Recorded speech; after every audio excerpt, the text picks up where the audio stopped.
देखो, ट्रम्प जब election campaigning कर रहे थे ना तो बहुत अकड़ में थे। उनको लग रहा था कि वो ऑफिस में आएंगे और छड़ी घुमाएंगे और सब हो जाएगा। वो कह रहे थे कि ऐसे एक दिन में लड़ाई बंद करवा दूंगा। लेकिन प्यूटिन से मिलके क्या हुआ? प्यूटिन से मिलके ट्रम्प की सारी हवा निकल गई। जय हिंद दोस्तों, आज बात करते हैं कि इस पूरे हफ्ते में सबसे ज़्यादा इंपॉर्टेंट जियो पॉलिटिक्स की चीज़ें क्या हुई हैं। I begin with India. 15 अगस्त भारत का इंडिपेंडेंस डे। प्रधानमंत्री ने एक बहुत लंबा भाषण दिया, लेकिन उन्होंने अपनी स्पीच में दो चीज़ें ऐसी कहीं जो बहुत ही ज़्यादा इम्पॉर्टेंट हैं। पहली तो ये कि भारत को अपना खुद का जेट इंजन बनाना ही होगा।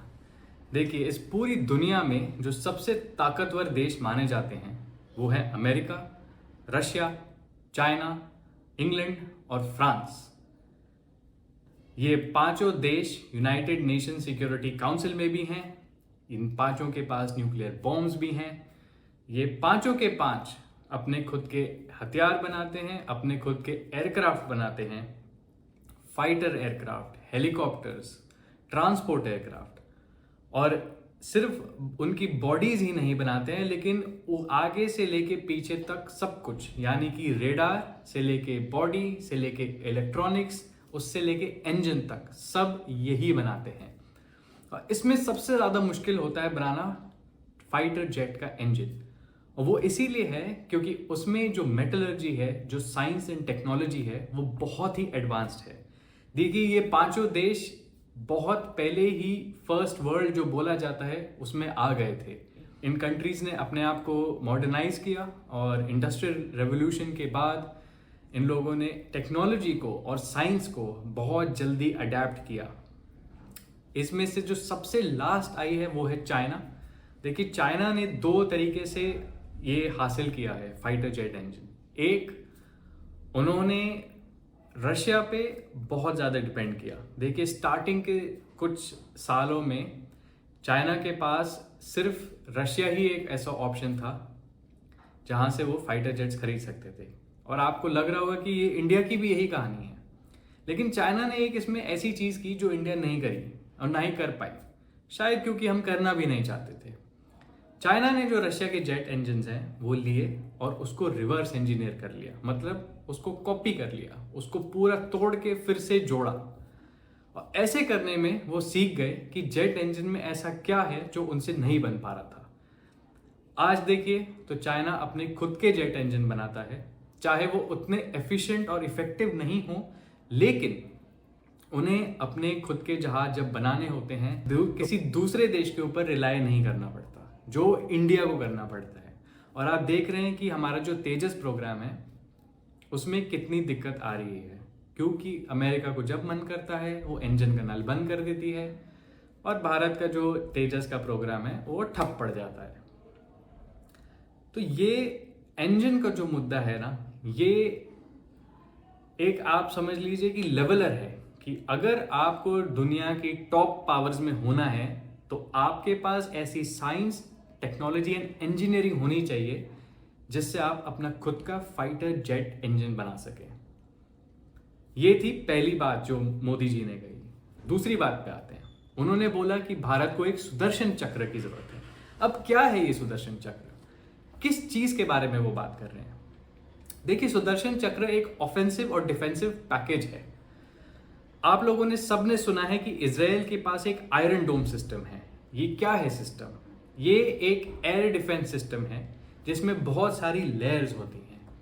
छोटी मिसाइल्स होती हैं, लॉन्ग रेंज मिसाइल्स होती हैं, रेडार्स होते हैं, कम्युनिकेशन सिस्टम्स होते हैं। बेसिकली ये क्या करती हैं कि ये सब साथ में काम करती हैं और इजराइल की एयर स्पेस की तरफ कोई भी अगर मिसाइल, रॉकेट, ड्रोन, एयरक्राफ्ट आ रहा हो तो ये डिटेक्ट करती हैं, उसको एनालिसिस करती हैं कि ये थ्रेट है या नहीं है।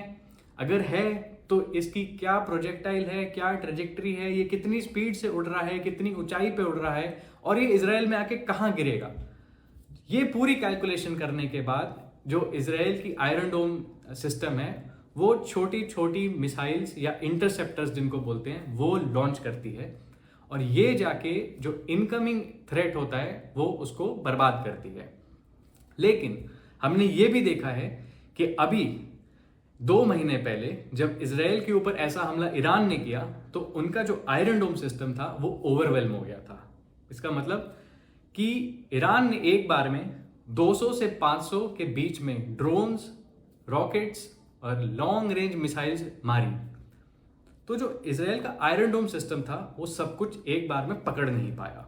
इसकी वजह से बहुत सारी मिसाइल्स इसराइल में आके गिरी हैं, काफ़ी नुकसान हुआ है, एयर बेसेस हिट हुए हैं। मोसाद जो इसराइल का सबसे ज़्यादा टॉप स्पाई एजेंसी मानी जाती है, उनका हेडक्वार्टर्स तक हिट हुआ है। टेल अवीव हिट हुआ है।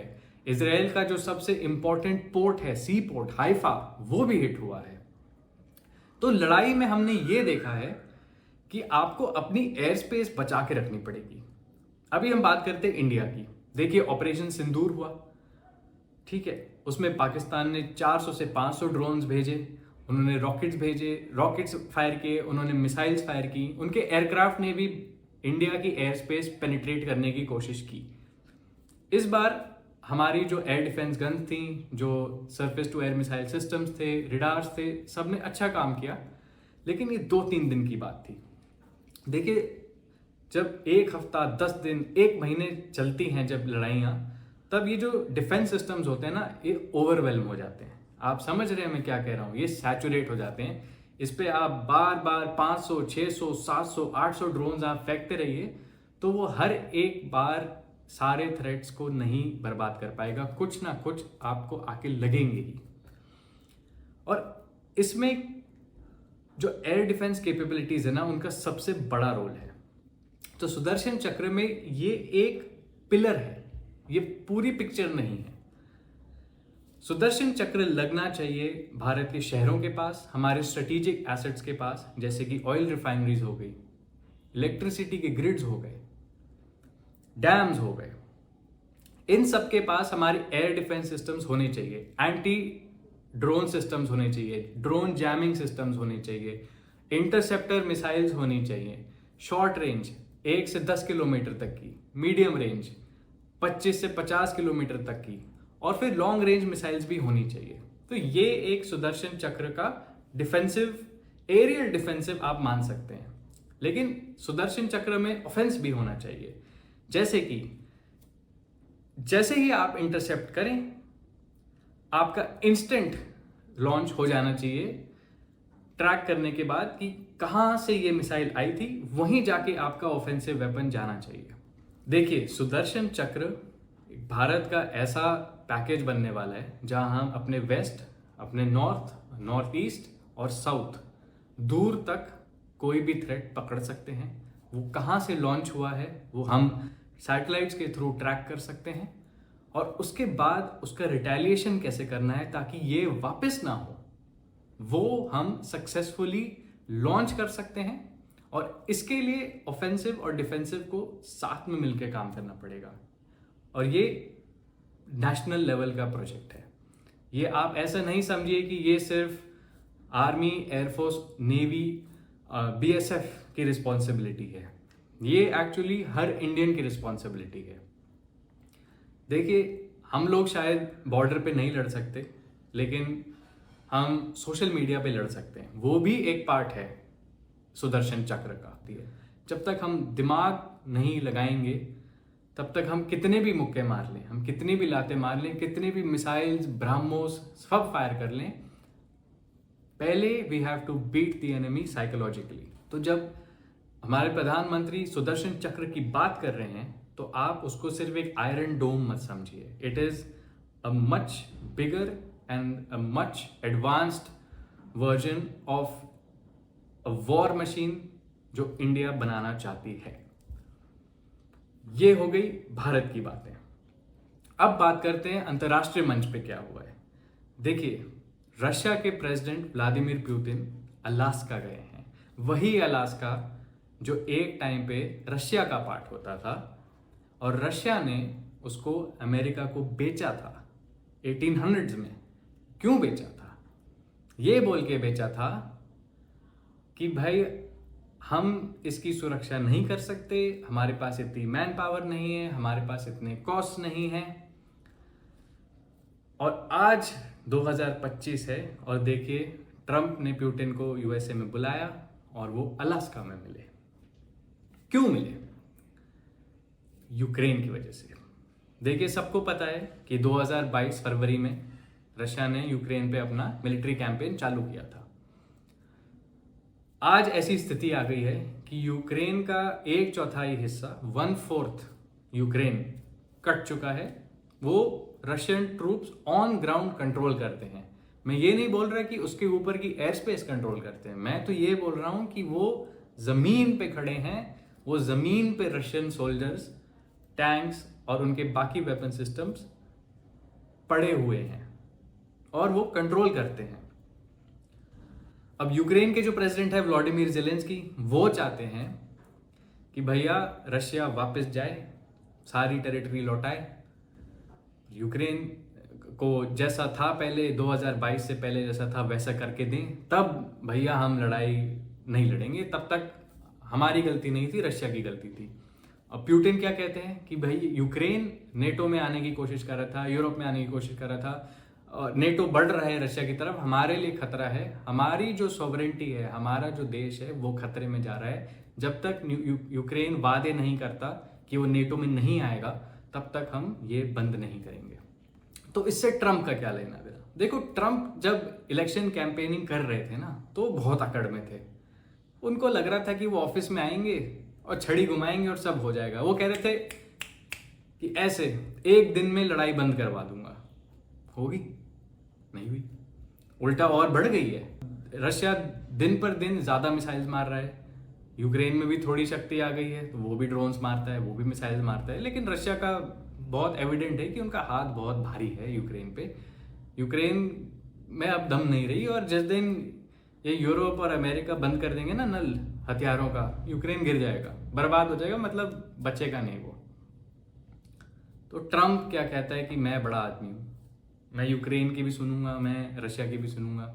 ज़ेलेंस्की से तो मिल लिए ट्रंप, व्हाइट हाउस में बुला के रगड़ दिया था उनको, झाड़ दिया था सबके सामने, दुनिया के सामने, कि भैया आप थैंक यू नहीं बोलते हथियारों के लिए। लेकिन पुतिन से मिलके क्या हुआ? पुतिन से मिलके ट्रंप की सारी हवा निकल गई। ठीक है, पुतिन को जब बुलाया तो वहाँ उसने सारे अपने एयरबेस के हथियार रखे हुए थे। ऊपर से स्टेल्थ बॉम्बर B-2 का फ्लाई पास करवाया। ट्रंप सोच रहा होगा कि भैया हम दिखा रहे हैं कि पुतिन को कि हम में कितनी ताकत है, और पुतिन को लग रहा होगा भैया ये तो मेरे वेलकम के लिए रखा हुआ है, ये तो बहुत बढ़िया चीज़ है। मैंने 2-3 साल जो लड़ाई लड़ी, मेरे को तो बहुत शानदार गार्ड ऑफ ऑनर मेरे को मिल रहा है। एंड में क्या हुआ? पुतिन ने तो बोल दिया ट्रंप को कि आपको जो लग रहा था कि लड़ाई बंद हो जाएगी, वो नहीं करेंगे हम, इतनी आसानी से तो बिल्कुल नहीं करेंगे, और होएगी भी नहीं। ट्रंप सपने देखते हैं, वो ख्याली पुलाव ज्यादा बनाते हैं। पुतिन वापस अलास्का, ट्रंप वापस वॉशिंगटन DC। उनके बीच में जो लंच होना था वो कैंसिल हो गया था, और ये बहुत ही इंपॉर्टेंट बात है, क्योंकि कहीं ना कहीं पुतिन ने कुछ ऐसा बोला होगा जहाँ ट्रंप की ईगो हर्ट हो गई होगी। और ट्रंप ऐसे बंदों में से है जिसकी ईगो हर्ट नहीं होती और वो भाग लेता है। तो ट्रंप आ गए भैया DC। आते ही सबसे पहले क्या बोला उन्होंने? ये बोला कि मैं सोचूंगा कि इंडिया पे मैं टैरिफ्स बढ़ाऊं कि नहीं बढ़ाऊं। ऐसा क्यों बोल रहे हैं वो? क्योंकि उन्होंने ये कहा था, उन्होंने धमकी दी थी कि अगर रशिया के साथ हमारी अभी डील हो जाती है और वो मान जाते हैं कि यूक्रेन पे लड़ाई नहीं लड़नी है, तो मैं भारत पे टैरिफ्स नहीं बढ़ाऊंगा, 50% पे ही रखूंगा। लेकिन अगर पुतिन नहीं मानेंगे तो मैं भारत पे टैरिफ्स ज्यादा बढ़ाऊंगा, और इसलिए बढ़ाऊंगा क्योंकि भारत रशिया से तेल खरीदता है। लो भैया, पुतिन ने कर दिया ठप तुम्हारा प्लान। अब तुम क्या करोगे? अभी ट्रंप ने बोला कि मैं सोचूंगा, लेकिन सबको पता है कि वो टैरिफ्स बढ़ाने वाले हैं। तो इस मीटिंग से भारत पे क्या होने वाला है, थोड़ा बड़ा सोचते हैं, थोड़ा लंबा भी सोचते हैं। देखिए, पहली बात, ट्रंप को पसंद नहीं आता जब कोई उनको ना कर देता है। पुतिन भी ना कर रहा है, चाइना के शी जिनपिंग भी ना कर रहे हैं, और इंडिया के प्राइम मिनिस्टर, भारत के प्राइम मिनिस्टर नरेंद्र मोदी भी ना कर रहे हैं। सिर्फ यही नहीं, ब्राजील के प्रेसिडेंट लूला वो भी मना कर रहे हैं। तो भैया ब्रिक्स के BRIC तो कर ही रहे हैं मना, ट्रंप को सीधा मुंह पे बोल रहे हैं कि आपकी नहीं चलेगी दादागिरी। ट्रंप को तो ये पसंद नहीं आएगा, तो वो ऐसा करेगा। देखिए वो रियल एस्टेट वाला है, उसको धंधे वाला नहीं बोलूंगा मैं, रियल एस्टेट वाला है। और अगर आप इंडिया में मेरे को देख रहे हैं तो आप समझते हैं रियल एस्टेट वाले कैसे सोचते हैं। एक एक इंच के लिए एक एक उसके लिए लड़ भिड़ लेते हैं, एक एक फुट के लिए। तो ट्रंप की रियल एस्टेट वाला दिमाग है। तो वो क्या सोचेगा, अब वो सोचेगा कि मैं ऐसा क्या करूं कि भारत पे नेगेटिव मीडिया भी आए, भारत बैकफुट पे भी जाए, और भारत सोचे कि उनको यूएसए के साथ रहने में ज़्यादा भला है। पहली चीज़, ट्रंप उठाएगा कश्मीर का मुद्दा। शायद आज नहीं, शायद कल नहीं, शायद 3 हफ्तों में नहीं, शायद 2 महीनों में नहीं, 6 महीनों में नहीं, लेकिन आगे जाके ट्रंप ज़रूर कश्मीर का मुद्दा उठाएगा और उसमें उसको पूरी सपोर्ट देगा पाकिस्तान। पाकिस्तान के जो फील्ड मार्शल हैं आसिम मुनीर, वो अभी गए थे यूएसए, 2 बार गए हैं।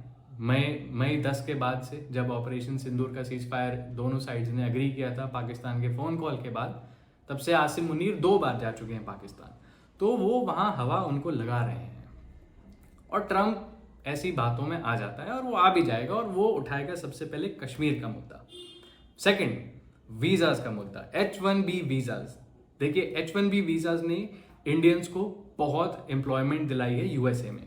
वहाँ की जो बड़ी बड़ी टेक फर्म्स हैं वो इंडियन इंजीनियर्स को हायर करती हैं और वहाँ पे बुलाती हैं, वहाँ जॉब्स देती हैं। तो उससे बहुत सारे अमेरिकन्स लूज आउट कर जाते हैं, लेकिन इसमें इंडियंस की गलती नहीं है। उतने सारे Americans engineering, math, science, physics नहीं पढ़ते हैं, तो नेचुरली इंडिया में और चाइना में ज़्यादा है।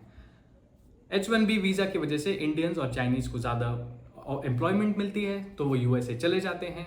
और ट्रंप अभी बोलेगा इन सारी कंपनीज को कि भैया तुम इनको बाहर निकालो, नहीं निकालोगे तो तुमको मैं ये कर दूंगा, टैक्स लगा दूंगा, तुम पे ये कर दूंगा, वो कर दूंगा।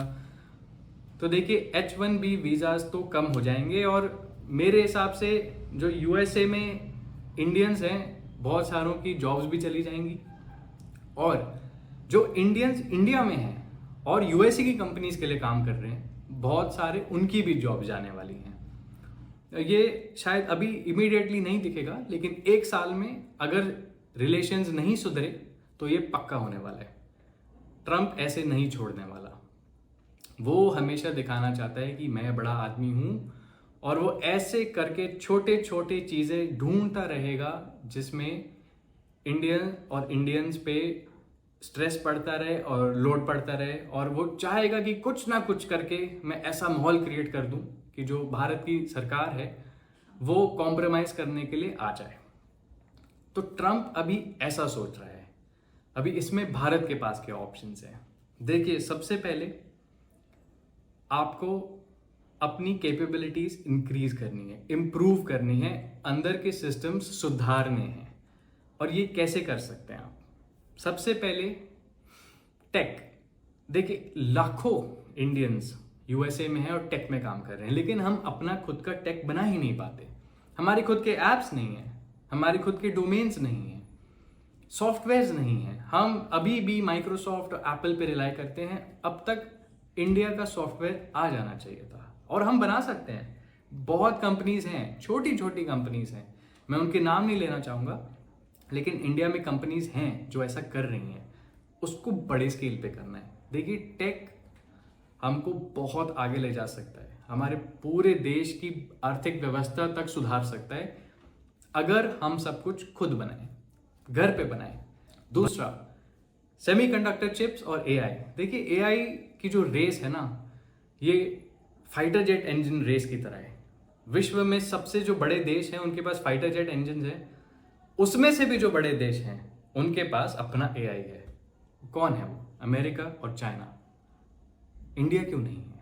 हमारे पास इतने इंजीनियर्स हैं, इतने टेक्निकल पीपल हैं, लेकिन हम अपना एआई नहीं बना पा रहे हैं। हमें अपना एआई बनाना चाहिए। इसमें दिन रात की मेहनत लगेगी, मैं जानता हूँ और मैं मानता हूँ। नहीं है हमारे पास उतने फंड्स नहीं है, उतनी R&D नहीं है, इनफैक्ट गवर्नमेंट बैकिंग और सपोर्ट भी नहीं है। तो ये हमें सबसे पहले चेंज करना है। ये हो गई दो चीज़ें, हमें अपने खुद का टेक बनाना है, हमें अपना खुद का एआई बनाना है। मैन्युफैक्चरिंग ग्रोथ देखिए बहुत ज़रूरी है, लेकिन चाइना का ऐसा जाल है उस पर कि वहाँ से मैन्युफैक्चरिंग निकालना बहुत ही मुश्किल है, और बाकी कंपटीशन मैन्युफैक्चरिंग में बहुत हाई है। आप कंपनीज को बहुत सारे ऑप्शंस हैं, वो चाइना से निकलेंगे तो उन्हें लो रेट मैन्युफैक्चरिंग वियतनाम में मिल जाएगी, थाईलैंड में मिल जाएगी, ताइवान में मिल जाएगी। इंडिया को स्लोली मैन्युफैक्चरिंग लेना पड़ेगा, इसका लोड उठाना पड़ेगा। इसके लिए पूरी कंट्री को एक साथ काम करना पड़ेगा। We can not be protesting, we can not be anti everything.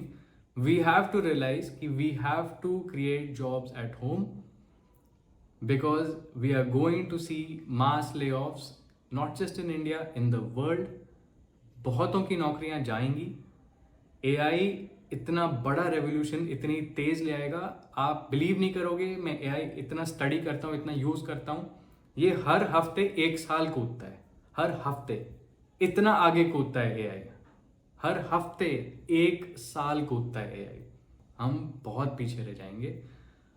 हमें इसके लिए क्या करना है, या तो गवर्नमेंट पे प्रेशर डालें कि इस पे आप ध्यान दीजिए, या फिर आप लोकल सपोर्ट कीजिए। आप ढूंढिए सोशल मीडिया पे कौन काम कर रहे हैं पे, आप उनको reach out to them. How can we help, what can we do. Not everybody is technically gifted, but कोई बात नहीं, कुछ तो होगा। आप हम पे टेस्ट कर लीजिए AI models. There are multiple ways that we can contribute, so we have to do this. And my final point, ये पूरा बोलने के बाद मेरा जो फाइनल पॉइंट ये है कि इस पूरे विश्व में बहुत लड़ाइयाँ चल रही हैं और अभी और लगने वाली हैं। रशिया यूक्रेन की चल रही है, ट्रंप ने रोकने की कोशिश की, कुछ नहीं मिला। इजराइल ईरान की होके ख़त्म हो गई, लेकिन अभी भी वहाँ पे श्योरिटी नहीं है कि वापस नहीं छिड़ेगी। सेम केस इंडिया पाकिस्तान का है। ऑपरेशन सिंदूर पॉज्ड है, और पाकिस्तान जिस तरह के थ्रेट्स दे रहा है न्यूक्लियर, ये कहीं जाने नहीं वाला।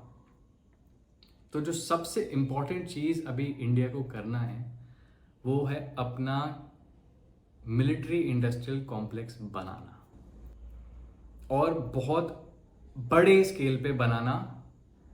और आप अपनी स्ट्रेंथ समझिए, और जब आप स्ट्रेंथ्स अपनी समझ जाएं तो अपनी वीकनेसेस पे काम कीजिए। हम अपनी स्ट्रेंथ्स समझ गए हैं। हमारी missiles are world class, they are world class. Doesn't matter if it's fired surface to air to air, ship to air, from submarines. Our missile programme is world class. What do we need? We need better drones. 80%, 80% इस दुनिया का जो drone market है ना, China ने capture कर रखा है। एक कंपनी है DJI, एक कंपनी दुनिया की 80% ड्रोन्स बना रही है। हम कहाँ हैं? हमें अपने ड्रोन्स बनाने हैं, और हमें लाखों में नहीं करोड़ों में ड्रोन्स बनाने हैं, छोटे बड़े सारे टाइप के। तो we have to make our own drones. We are already making our missiles. We have to build our own rifles. हम हमारी जो आर्मी अभी भी अमेरिकन राइफल्स खरीदती है 6 और, या फिर रशिया की AK-203 इंडिया में बनाती है, इजराइल से लेती है। हमारी भी कंपनीज हैं, बैंगलोर में जाके देखिए, बहुत अच्छी अच्छी कंपनीज हैं, ब्राज़ील तक को वो एक्सपोर्ट करती हैं। हम क्यों नहीं ले रहे? लेके उसको इम्प्रूव कीजिए। हम हर बार नहीं रोक सकते कि अप टू द मार्क नहीं है। अरे भैया, चाइना में भी बहुत सारे वेपन्स बहुत सालों तक अप टू द मार्क नहीं थे, लेकिन उनके पास ऑप्शन दे। चाइना की मेरे को ये बड़ी अच्छी चीज़ लगती है कि जब उन्होंने बोल दिया कि हम अपना ही करेंगे तो वो अपना ही करते थे। उसमें गलतियां थी, कोई बात नहीं, लिया, एक्सेप्ट किया, इम्प्रूव किया, चेंज किया। हमें भी यही पैटर्न लेना होगा।